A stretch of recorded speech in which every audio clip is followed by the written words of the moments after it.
নমস্কার বন্ধুরা, জিও উইথ কেবিতে সবাইকে স্বাগত। আজকে আমি যা রেসিপি নিয়ে এসেছি সেই রেসিপিটা বাড়িতে যদি কোনো সময় আনাজ আনতে হয়, আনাজ না থাকে, সেক্ষেত্রে কিন্তু ভেজিটেবল ছাড়াই এটা তৈরি করে নিতে পারা যায়। অসাধারণ একটা টেস্ট এবং ভাতের সাথে, রুটির সাথে এবং শুধু মুখেও খাওয়া যেতে পারে। তো তার জন্য আমি নিয়ে নিয়েছি রাত্রিবেলায় কিছুটা মুসুর ডাল এবং 1 চামচ চাল, গোবিন্দভোগ চাল অথবা আতপ চাল ভিজিয়ে নিয়েছি। তার সঙ্গে আদা, কাঁচা লঙ্কা বেটে নিয়েছি আর কিছু আলু ডুমো ডুমো করে কেটে নিয়েছি। এবারে ওই যে বাটাটা আছে তার মধ্যে একটু লবণ মিশিয়ে দিলাম।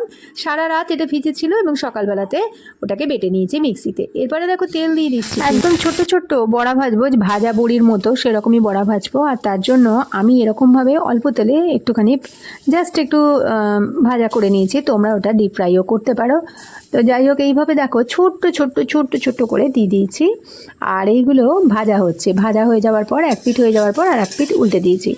আমি এমনিতেই একটু কম তেল খাই, সেই জন্যে তেলের পরিমাণটা আমি একটু পরিমাণ মতোই দিই। তবে তোমরা কিন্তু বেশি তেলেও এটাকে একদম ডিপ ফ্রাই করেও ভাজতে পারো। তবে আমার মনে হয় যেন ডিপ ফ্রাইয়ের থেকে একটু কম ভাজলে বোধহয় তাড়াতাড়ি সেদ্ধ হয়ে যাবে। তো এই যে ভাজাটা বলছি, এটা যদি তোমরা ডিপ ফ্রাই করে ভাজো তাহলে খুব কুড়মুড়ে ভাজা হয় এবং এটা চায়ের সাথে খেতে অসাধারণ লাগে। তো এইটা হচ্ছে এইভাবে শুকনো মুখে খাওয়া যেতে পারে।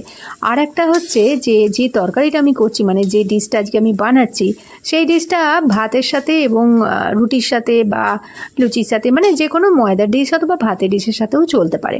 তো এইগুলো একটা একটা করে আমি দেখে নিচ্ছি, মোটামুটি দুপাশটাই যাতে ভাজা হয়ে যায়। তো এইভাবে ভাজা হয়ে যাওয়ার পর এটা একটা জায়গায় আমি তুলে নেবো এবং তুলে নেবার পর আলুর তরকারিটা বসাবো। আর আলুর তরকারিটা বসাবার জন্যে যথারীতি আমি গোটা জিরে এবং শুকনো লঙ্কা ফোড়ন দিয়ে দিয়েছি।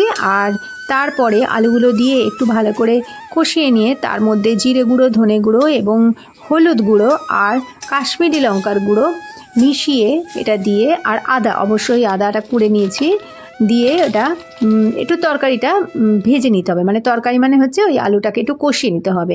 আর কষিয়ে নেবার পর জল যখন ঢালবো তার আগে কিন্তু বড়াগুলো দিয়ে জল ঢেলে দেবো। এমন নয় যে তরকারিটা 50% বা 70% বা 80% এরকম কিচ্ছু দেখার দরকার নেই। একদম জল যখন ঢালবো তখনই বড়াগুলো দিয়ে দিয়েছি। আর দিয়ে দেবার পর ওটা ফুটে ফুটে যখন পুরোটা হয়ে যাবে তখন এটায় সামান্য পরিমাণে একটু গরম মশলা দিয়ে নামিয়ে দিয়েছি। তো দেখো এটাকে নেড়ে নিচ্ছি এবং সমস্ত মশলা দিয়ে কষিয়ে নিয়ে বড়াগুলো দিয়ে জল ঢেলে দেবো। আর তারপরে ফুটে ফুটেই তৈরি হয়ে যাবে। নামাবার সময় একটু গরম মশলা গুঁড়ো দিয়ে নামিয়ে দিলেই ব্যাস তৈরি হয়ে যাবে এই রেসিপি আর এই ডিশ, বড়ার তরকারি। আর এই তরকারিটা একবার অন্তত তোমরা বাড়িতে করে দেখো, অসাধারণ টেস্ট হয় এবং খেতে সত্যিই অসাধারণ হয়।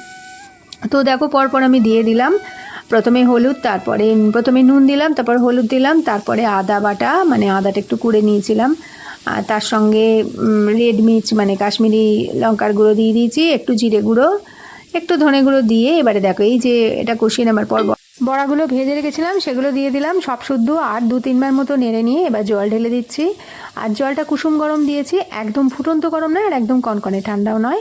এবার জল দিয়ে এটাকে চাপা দিয়ে রেখে দেবো এবং এটা একদম সিম আঁচেও নয় আবার পুরো আঁচেও নয়, মানে একটু কম আছে, জাস্ট ফুটে ফুটে ফুটে ফুটে ঝোলটা ঘন হয়ে যাবে এবং মাখো মাখো হয়ে যাবে। আর তারপরে এটাতে সামান্য গরম মশলা গুঁড়ো দিয়ে নামিয়ে নেবো। তো এটা একবার করে দেখো, ভালো লাগলে অবশ্যই এটাকে লাইক করো, শেয়ার করো, কমেন্ট করো। আর অবশ্যই চ্যানেলটিকে যদি সাবস্ক্রাইব না করে থাকো তাহলে অবশ্যই সাবস্ক্রাইব করে নেওয়ার জন্য অনুরোধ রইল। পরের দিন আবার হাজির হয়ে যাচ্ছি নতুন কোনো ভিডিওর সাথে। ততক্ষণের জন্য টাটা।